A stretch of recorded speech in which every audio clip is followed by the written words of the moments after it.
For today's cup of coffee, we're going to be talking about a subject who is a person, not only in this video, but barring unforeseen tomorrow's video. Mm-hmm. Because there's a lot of mythology about this individual. Asshole. Huh? Asshole. Not really. I mean... Isn't it Solomon? Okay. Isn't it Solomon? It is, but I don't know that he was necessarily an asshole. You know, it's King Solomon. Because kid is a spoiler. Spoiler alert on anything but anyhow. I mean, I didn't say what it was about.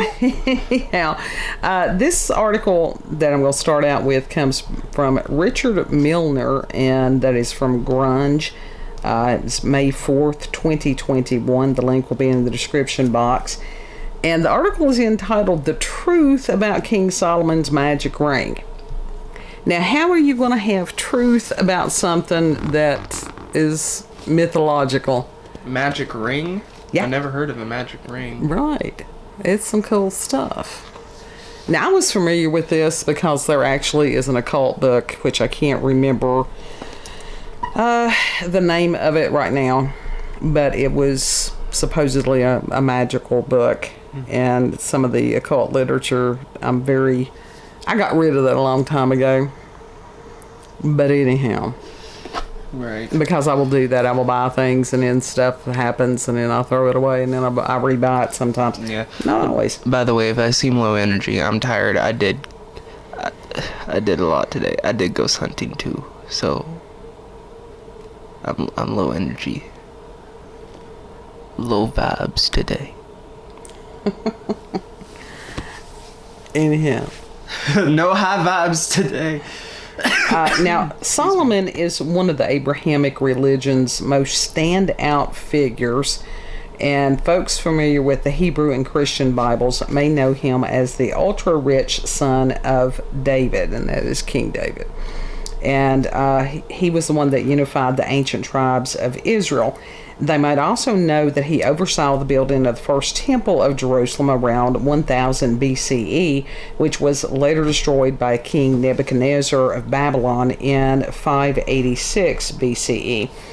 People also might know him as Solomon the Wise, whose quotes can be found in the Old Testament book of Proverbs. And biblical stories illustrate his wisdom, such as the one where he discovered the two women, which of two women was the true mother, by threatening to cut the baby in half. That's horrible. It was, but it wasn't. And what had happened is that one of the mothers had rolled over during the night and her child, she'd smothered it. Yeah. And so but that's an accident. That's different than cutting the baby in half. Listen. She had taken the other woman's baby and claimed it was hers and had put the dead baby with the other woman. That's fucked up. It is. And so they went to Solomon to say, okay, who is the real mother? And so he had held the baby up and it's like, okay, I'll cut him in half and we'll give half to one, half to the other. And the real mother said, no, don't do that. Let her have the baby. And the other one was okay with that proposal. That's fucked up. That is how he knew who the true mother was. Because the true mother, it didn't matter whether she had custody of the child or what, she wanted her child to be okay. Yeah. So, now, as far as what happened to the other one, I don't know. So they didn't cut the baby in half. No, they didn't. They didn't. At first, I thought they did, and I'm like, that's horrible. No. And you're like, they did, but it is good, but it isn't. He threatened to do that. That was what his proposal was. He was bluffing. Okay. And that is in 1 Kings 3:16 through 28. If you want to go and look at that. Now, the Quran. Rabbinic lore and extra biblical texts like the Wisdom of Solomon depict a very different version of this individual. And some of the more odd writings about Solomon categorized or cataloged in the Jewish Encyclopedia have been excluded from sanctioned version of theological literature. There are reasons that happens. Agadah, the Apocrypha, and the pseudepigrapha. Pseudopig. Pseudopig. I said it right before the video. I truly did. Said it perfectly. Pseudepigrapha is what it is. And various occult mystical writings relate stories of demonic conversions, jinn, ritual magic, astrology, and spirit journeys. And many of these tales are Gnostic in nature or connect to the Kabbalah. Gnosticism is a 17th century term applied to ancient, esoteric, and non-canonical writings, fragments of text, and entire lost books like the Gospel of Judas, which was discovered in the 1970s. Judas. And that these writings are often contradict long-standing theology or put different spins on traditional stories, and some are just out-and-out heresy. So there are some things that have value that you can read outside of scripture, and then some of it is just bullshit. Some things you look at it, it's just like, That's shit. Yeah. It's shit. Yeah. I mean, and some of these, as far as it has been researched greatly for about 2,000 years, what things were truly written by certain people, what were not. There are ways that these scholars know what to look for, even as far as punctuation and stuff. I mean, that's what these people, that is their job, that is their life's work, is to do things like that. Now, Kabbalah is a subsection of these kinds of writings written by a 2nd century rabbi and then republished in the 13th century in a book called the Zohar. And Solomon's magic ring story falls within these kinds of writings, particularly the Testament of Solomon, which is a set of passages in the pseudepigrapha, which are text falsely attributed to certain authors and that were written somewhere between 300 BCE and 300 CE. So a lot of times what these would do, they would attribute it to one of the apostles as writing it, and it was not written by that person. right. So that's going to be suspect right there. And the fact that it was 300 years It's sus. after these people lived. It's sus. Very much so. And the Testament of Solomon starts with a demon sucking the life force and half of the salary out of the right thumb of one of the children that was building Solomon's temple. The fuck? Yeah. And it continues with Solomon. It continues with Solomon receiving a magic ring from the archangel Gabriel. And the next one. So because this is myth and legend, there's going to be inconsistency. So just expect that. Anyhow, that he also held court through this ring and stuff with demonic entities like Asmodeus. And that was Osmosis. prophetically learning of a vast celestial conspiracy, and that Solomon ultimately betrays God.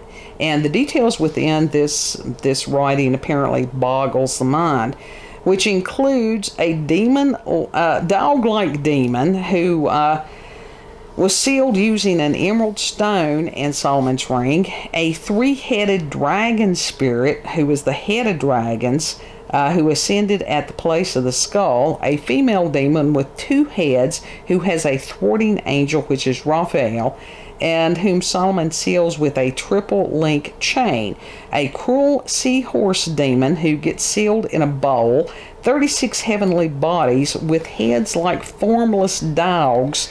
What the fuck? I don't know what a formless dog is. Me neither. That choked me up. I can understand that. And some of these, they put the names on here. And I ain't going to speak those names. Because, no, I ain't, Hell no, we ain't not speaking summon those. nothing.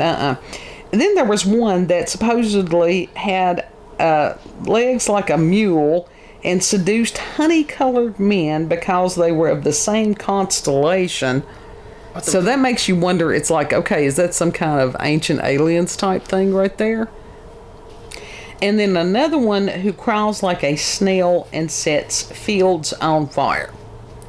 What the hell? So we've got a whole variety of different demons. Is it like Uzumaki snail people, except, you know, with fire?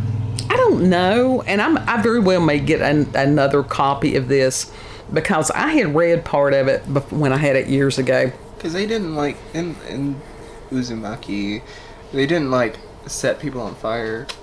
Or set fires.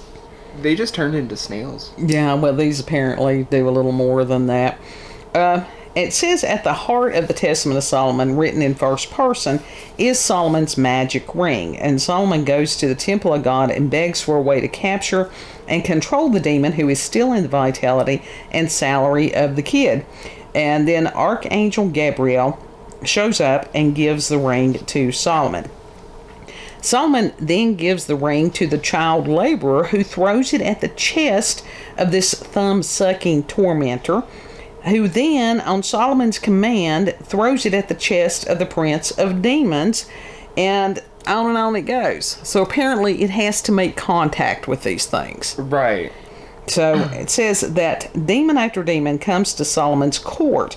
Each demon reveals to Solomon the secrets of humanity-destroying prophecies, and as punishment, each demon is forced to help build Solomon's temple through quarrying stone, cutting marble, spinning rope, and on and on.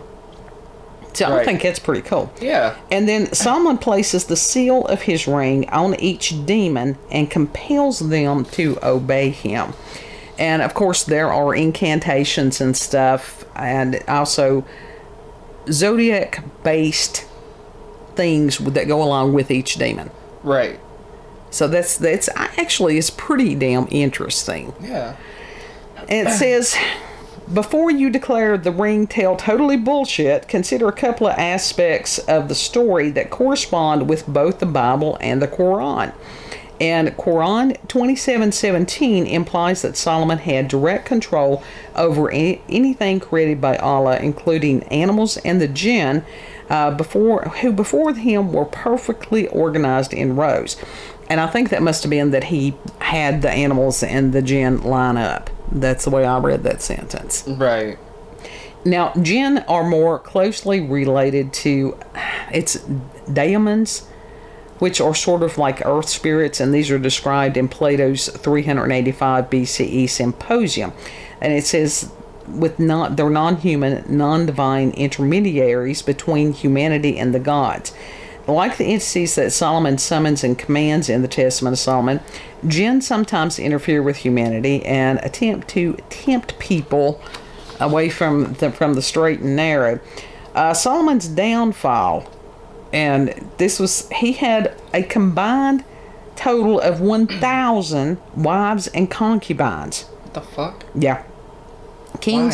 1 Kings 11, 1 through 3 in the Bible says that Solomon invited foreign beliefs into his home through, these people that he had married. Some of it was that if they had a battle, that people would send these women as tribute. That's not right. The world ain't right. The world ain't right. This is not new. You've got political marriages. You've got let's look at as far as over there in England, these people that still have these monarchies. Mm-hmm. Now, there may be some affection towards people, but mostly it is an arranged marriage. Yeah. That goes on, like I said, still lots and lots of places. So it's not unheard of. And it says eventually, and God did warn Solomon, do not do this. This was something Solomon did. God did not tell him, hey, have a big harem. No. And that it says in 1 Kings 11, 1 through 3 in the Bible, Solomon invited foreign beliefs into his home through the harem. I think I already said that. Eventually, he followed Ashtaroth, the goddess of the Sidonians, and Moloch, the detestable god of the Ammonites, which led him turning away from the God of Israel. And the Moloch thing, you may hear a lot about that in today's world. Mm-hmm. That was one of those, it was child sacrifice. Yeah. So That's fucked up. it is totally and completely. And one can ask what was on Solomon's ring. And the Israel Ministry of Foreign Affairs says that it was a hexagram, which is a six-pointed star, otherwise known as the Star of David or the Seal of Solomon. And the symbol has been found on Middle Eastern architecture going back to the 3rd century CE and was referenced all the way back to master mathematician Pythagoras. Huh. And that was 570 to 490 BCE. Oh, shit. And what it does, it symbolizes the connection between heaven and earth. And a hexagram is two triangles, one pointed up, the other down. Mm-hmm. And that is part of alchemy. That is part of the symbol of the golden chain of Homer. Because some people they see that and they automatically think of one nation and one group of peoples, and it's like, this is another ancient symbol that a lot of times is misunderstood and misinterpreted. Right. So, but you've always got people, they're going to think what they're going to think regardless. Yeah. The Seal of Solomon has become adapted or adopted by numerous belief systems. The Zohar, holy book of modern day Kabbalists, describe it as, quote, there are three knots connecting three entities, one to another, the Holy One, blessed be He, Torah, and Israel, end quote. Now, for the Muslims, on this thread of the Quran discusses, the symbols point related to the prophets Adam, Noah, Abraham, Moses, Jesus, and Muhammad. And even the Freemasons claim a connection to Solomon and his temple, and the demons who built it. They state that the mystic name of God was found on a gold plate in the underground vault in the temple, which wound up into the hands of their order. And there's a lot of people, as far as the Masons, I'm not saying yay nor nay, because I have not researched that. So there's a lot of people, there's a lot of myths and legends about that also. And I'm not even going to go onto that until I personally look into it. Yeah.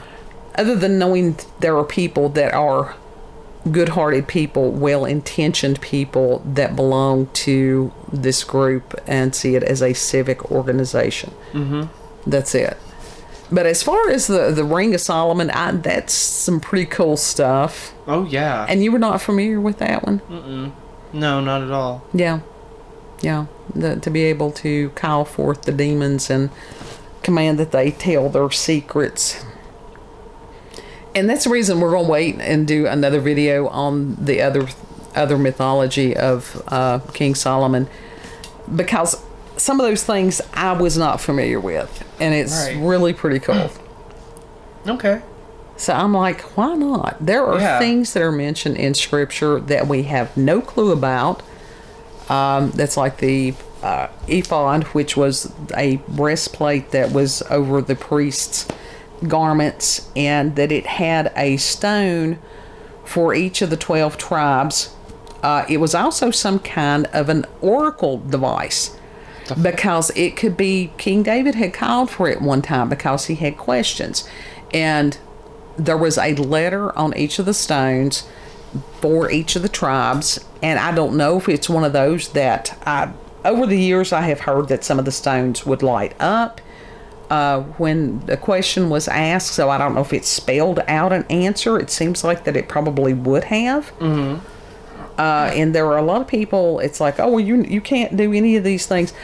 Well, there is a form of, I don't want to, sanctioned tools that could be used, such as casting lots. Mm-hmm. They did that. There were quite a few things, even as far as the Ark of the Covenant. I've wondered sometimes if it wasn't a matter of something that had electricity, associated with it. Because when the one dude, the ark was getting ready to fall, and he had put his hand out to steady it and automatically died. And so that sounds like electrocution to me. And of course people are like, well, God struck him down because did he really? Yeah.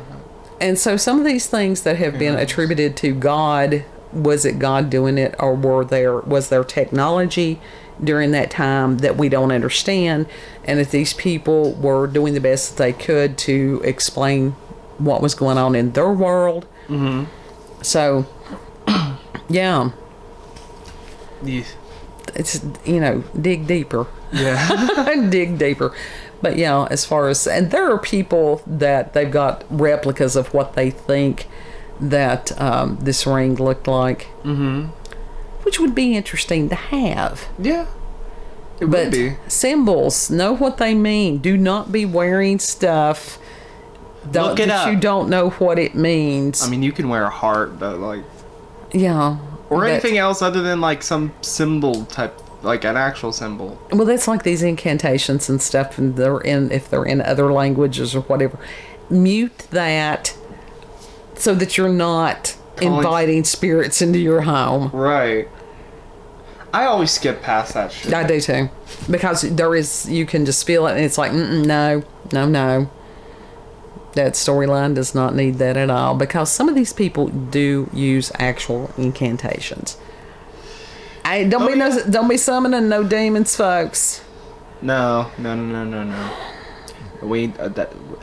Be gone! I rebuke you in the name of God. That's absolutely right. Yep.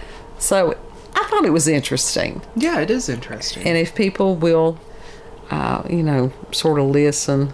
Mm-hmm. The only ones that I have ever seen that have these really very bizarre, mean comments about, when you mention a certain group, around BitChute. And it's like, why? I like BitChute.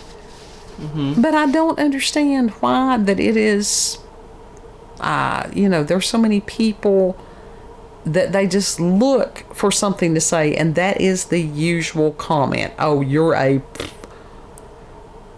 And I'm like, why? Right. If that's your argument, you have no argument. These are, again, with the 12-year-old sitting in mama's basement someplace. Goldfish crackers and 35-year-old sitting in mama's basement. Well, probably. Who need to go out and read a book. They listen to some Jordan Peterson. Get some sense. I mean, I still live with my mama, but I live in a loft bed. Ha, I got an upgrade, bitches. Fuck y'all. Yes, your mama stays on your ass about stuff, too. It's like, don't you be summoning nothing in this house. No. I don't summon shit. Right. Because I have to, no. And dowsing rods, that's not summoning. No, that's not. That's a tool. Yeah. That is a tool. The spirits are already there. You're just being like, hey, can you... We'll have to make a separate video about his ghost hunting adventures and the new toys. I don't know if I'm comfortable talking about that. Well, you can talk about the new toys and what they do. Oh, yeah, I can do that. You've got an EMF reader and different things like that. So, cool stuff. Yeah. So, if you've had experiences and adventures with the paranormal, I see people still want to say paranoid. I don't know what the hell's going on with my brain. Some kind of Freudian thing. Paranoid. Paranormal, supernatural encounters with UFOs, cryptids, aliens. If you have any other additional information about the Seal of Solomon, and like I said, we'll do this other one today that it talks about the giant eagle that he would ride. Mm. Some cool stuff right there. So that's coming up. But you can send us an email, cupofcoffeewithscream@gmail.com, and the email address is there in the description box. Know that you're loved, and we'll ponder great ponders and all these good things. Yes. So, if you like this video, don't forget to like, share, comment, and most of all, subscribe and click that notification button for daily notifications of our daily uploads. I needed a backup there. My voice is going out. It's okay. It's allergies. It's allergy season, folks. Horribly. My eyes. My eyes. We'll see you on They burn. We'll see you on the next cup. Bye. Bye.